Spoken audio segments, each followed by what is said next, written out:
क्या एक निर्जीव मशीन जो किसी और की छत पर लगी है किसी दूसरे इंसान का ब्लड प्रेशर बढ़ा सकती है? सुनने में तो ये काफी अजीब लगता है। अजीब तो है, लेकिन सच कहूं तो इंसानी दिमाग की वायरिंग कुछ ऐसी ही है।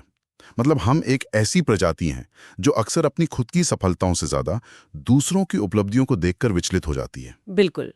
और ये एक बहुत ही सटीक और थोड़ी डराने वाली सच्चाई भी है। मतलब एक मशीन जिसका काम सिर्फ सूरज की रोशनी से बिजली बनाना है, वो कैसे किसी पड़ोसी की रातों की नींद और घर की शांति को सोख सकती है, ये मानव मनोविज्ञान का एक बेहद जटिल पहलू है। एकदम सही बात है। और ये कोई विज्ञान कथा नहीं है ना?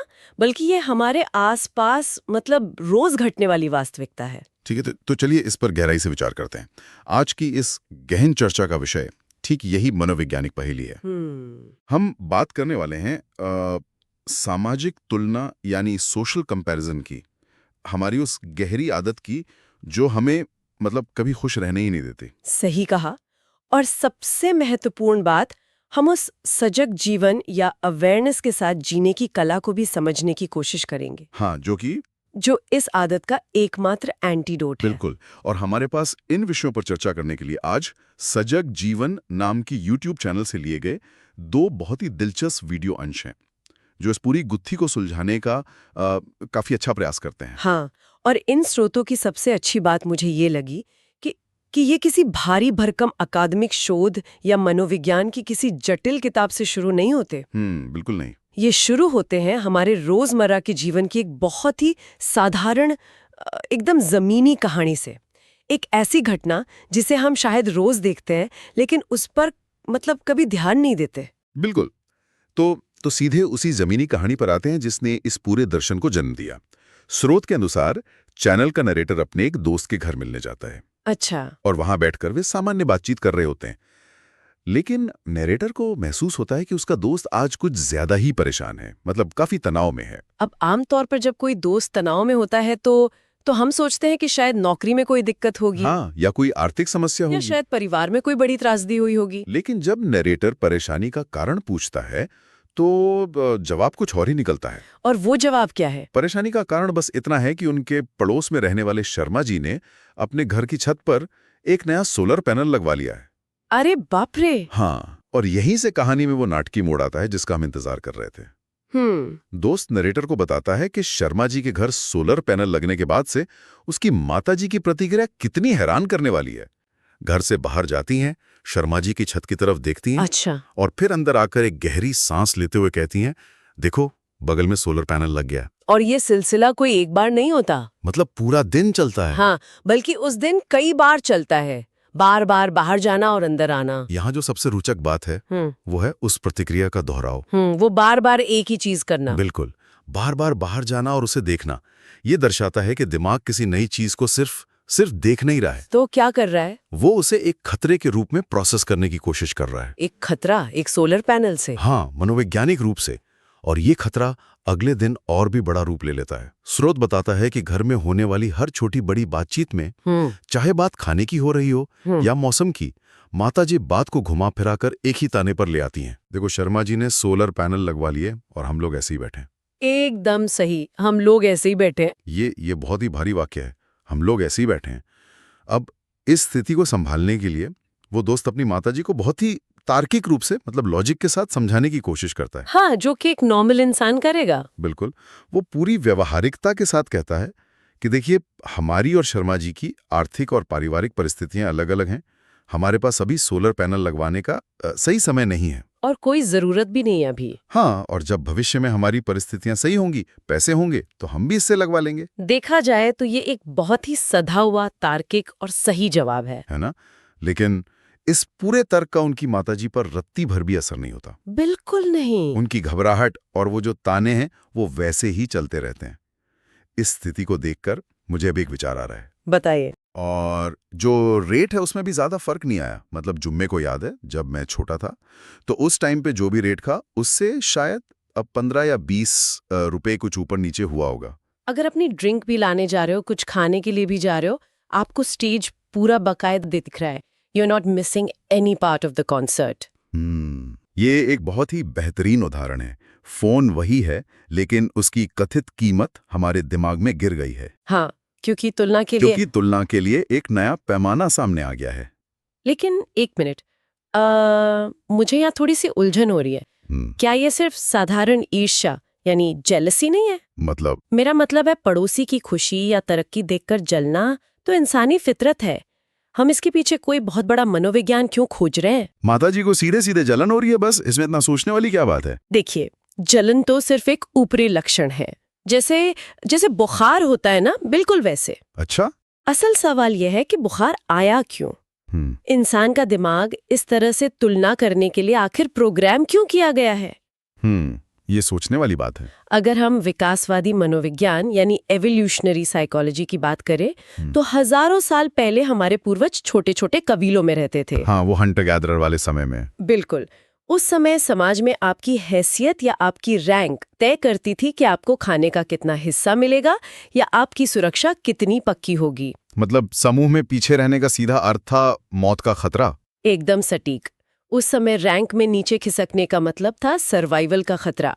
अब आज के युग में हम बड़े शहरों में सुरक्षित घरों में रहते हैं, जहां जहां शर्मा जी के सोलर पैनल से हमारे भोजन पर हमारे भोजन या सुरक्षा पर कोई असर नहीं पड़ने वाला।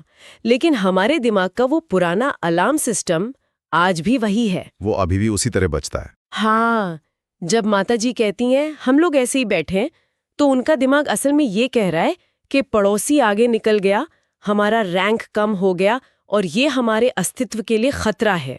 बाप रे। इसीलिए दोस्त का वो स्प्रेडशीट वाला तार्किक जवाब कि हमारा बजट अभी नहीं है, दिमाग के उस गहरे सर्वाइवल डर को शांत नहीं कर पाया। क्योंकि तर्क हमेशा भावनाओं से हार जाता है जब बात सामाजिक स्थिति की आती है। ये तो बहुत ही चौंकाने वाला नजरिया है।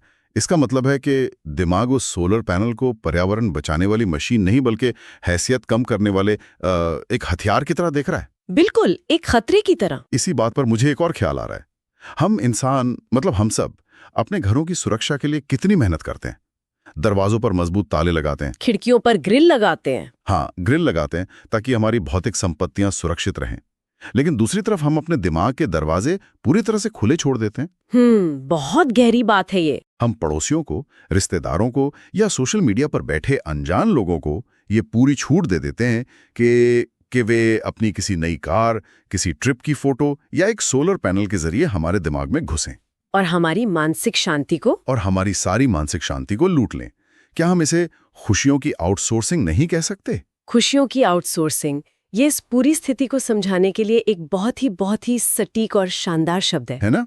जब हम अपनी खुशी का रिमोट कंट्रोल दूसरों के हाथों में सौंप देते हैं तो हम खुद को पूरी तरह से असहाय बना लेते हैं। और इससे एक बहुत ही महत्वपूर्ण सवाल खड़ा होता है, ऐसा क्यों होता है कि हम अपनी मानसिक सुरक्षा को लेकर इतने लापरवाह हैं? बिल्कुल, ऐसा क्यों है? स्रोत इस सवाल का बहुत ही स्पष्ट जवाब देता है।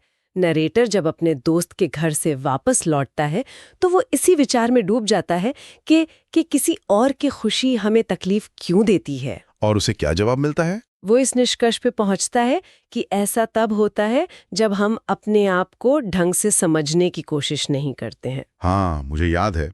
स्रोत में नरेटर स्पष्ट रूप से कहता है कि जब हम खुद को नहीं समझते तो हम उन जगहों पर खुशियां खोजने लगते हैं जहां से हमें खुशी तो नहीं मिलती, बल्कि हम और भी ज्यादा परेशान, निराश और व्याकुल हो जाते हैं। ये जो व्याकुलता या रेस्टलेसनेस है, ये सीधे तौर पर आत्म मूल्यांकन यानी सेल्फ वर्थ की कमी से जुड़ी है। सेल्फ वर्थ की कमी। हाँ। जब किसी व्यक्ति को अपनी आंतरिक कीमत का एहसास नहीं होता तो वो बाहरी दुनिया से यानी भौतिक चीजों से अपनी कीमत तय करने लगता है, जो कि एक बहुत बड़ी गलती है। और बाहरी दुनिया तो हमेशा बदलती रहती है। आज शर्मा जी ने सोलर पैनल लिया है, कल कोई और नई गाड़ी ले लेगा, फिर कोई बड़ा घर ले लेगा। ये दौड़ कभी खत्म नहीं होती और इंसान हमेशा उसी व्याकुलता के भंवर में फंसा रहता है। और सबसे दिलचस्प बात मुझे ये लगी कि नरेटर ये मानता है कि इस पूरी व्याकुलता में शर्मा जी की कोई गलती नहीं है। बिल्कुल नहीं। शर्मा जी को तो शायद कानो कान खबर भी नहीं होगी कि उनकी छत पर लगे उस निर्जीव पैनल ने बगल वाले घर में मतलब इतना बड़ा मानसिक भूचाल ला दिया। हाँ, उन्हें क्या पता। नरेटर कहता है कि ये सिर्फ हमारे देखने और सोचने का नजरिया है जो हमें परेशान करता है। एकदम सही। वास्तविकता वैसी नहीं होती जैसी वो है, बल्कि वैसी होती है जैसे हम उसे देखते हैं।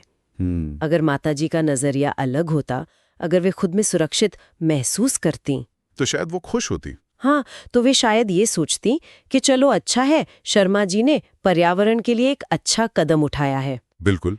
लेकिन क्योंकि उन्होंने अपनी खुशी को आउटसोर्स कर रखा था, इसलिए वही पैनल उनके लिए एक ताना बन गया। तो अगर ये गलत नजरिया और खुद को ना समझना इस पूरी व्याकुलता की जड़ है, तो क्या हम जीवन भर इसी तरह दूसरों से जलते और परेशान होते रहेंगे? मतलब क्या इस दिमागी डिफॉल्ट सेटिंग से बाहर निकलने का कोई रास्ता है भी या नहीं? रास्ता तो है। और यहीं पर बात बहुत ही दिलचस्प हो जाती है, क्योंकि यहाँ हमारे स्रोत सजग जीवन का मूल मिशन सामने आता है। ये सिर्फ कहानी सुनाकर छोड़ने वाला चैनल नहीं है ना? बिल्कुल नहीं।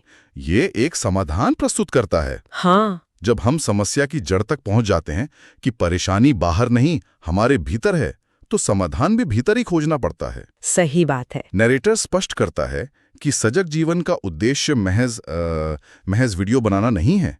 ये एक मिशन है जिसका लक्ष्य लोगों तक ये संदेश पहुंचाना है और उनके जीवन में कुछ बहुमूल्य सकारात्मक बदलाव लाना है।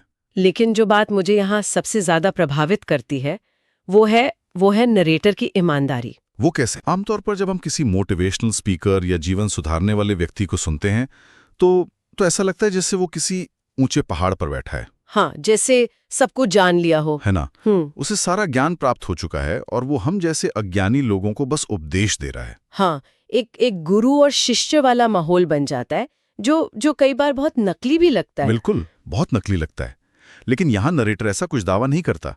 वो एक बहुत ही कमजोर और सच्ची बात स्वीकार करता है। वो कहता है कि इन बातों और विचारों को व्यक्त करने के माध्यम से वो केवल दूसरों को ही नहीं बल्कि खुद को भी इम्प्रूव करने की कोशिश कर रहा है। ये बहुत बड़ी बात है। हाँ, वो कैमरे के सामने बोलकर खुद को भी जागरूक कर रहा है। उसका अंतिम लक्ष्य ये है कि यदि वो इन विचारों से सुनने वालों के जीवन में परिवर्तन ला सका तो ये उसके अपने अंदर भी एक बहुत बड़ा सार्थक बदलाव होगा। इसका मतलब है कि सजगता या अवेयरनेस कोई ऐसी मंजिल नहीं है जहां पहुंचकर आप झंडा गाड़ देते हैं कि बस पहुंच गए। ये तो रोजमर्रा की कसरत है। अगर हम इसे बड़े परिप्रेक्ष्य से जोड़कर देखें तो ये स्वीकारोक्ति इस दर्शन की सबसे बड़ी ताकत है। सजगता का मतलब ये बिल्कुल नहीं है कि आपके अंदर से ईर्ष्या, क्रोध या तुलना करने की आदत हमेशा के लिए खत्म हो जाएगी। मतलब इंसान तो इंसान ही रहेगा। हाँ, मानव मस्तिष्क इस तरह से काम नहीं करता। सजगता का असली मतलब है एक पॉज बटन विकसित करना। एक पॉज बटन, इसे थोड़ा और विस्तार से समझाइए। ये पॉज बटन कैसे काम करता है? देखिए, जब कोई घटना घटती है, जैसे शर्मा जी ने सोलर पैनल लगवाया, ये एक स्टिम्युलस या ट्रिगर है। ठीक है। इसके बाद एक स्वाभाविक प्रतिक्रिया होती है जो हमने माताजी में देखी, घबराहट और ताने। हाँ। सजगता उस ट्रिगर और प्रतिक्रिया के बीच एक छोटा सा ठहराव, एक पॉज बटन लाती है। जब इंसान सजग होता है तो वो ईर्ष्या महसूस तो करेगा, अच्छा, लेकिन तुरंत ताना मारने के बजाय उस पॉज बटन को दबाएगा और खुद से पूछेगा, मुझे अचानक इतनी घबराहट क्यों हो रही है?